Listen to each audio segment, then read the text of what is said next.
Hi guys, thank you for taking the time to watch this video.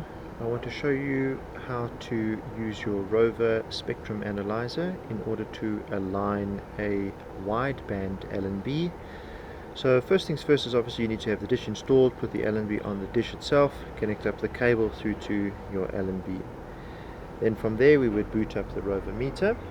After that we go into the satellite function and we try and lock onto our vertical low homing frequency. Just a quick note, if you've connected up your cable to the vertical port on the wideband LNB, you need to select a vertical transponder on the LNB itself. So here in this case I've selected 11594 vertical low. This is the homing transponder for the vertical low polarization.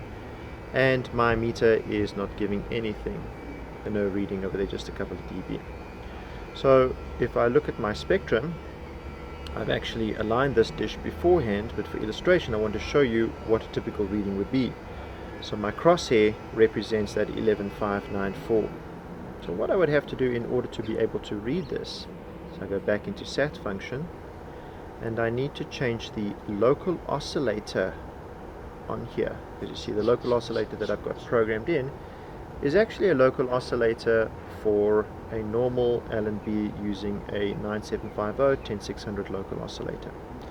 I'm just going to tap on that and change it to the wideband oscillator, which is 10,410, 10.41 gigahertz. And from here we have a look, go back to my 11594 frequency, 11594. And there we go. Immediately the meter can see what's going on, and it can unencrypt and open up the channel and do the measurements and things for us.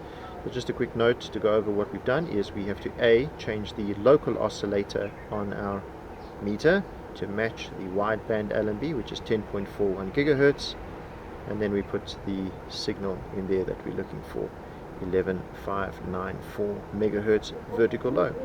And there we get our dB readings, our MER reading, and our noise margin. And if we look at our spectrum, we should see that our crosshair will physically line up with one of the transponder spikes that's there.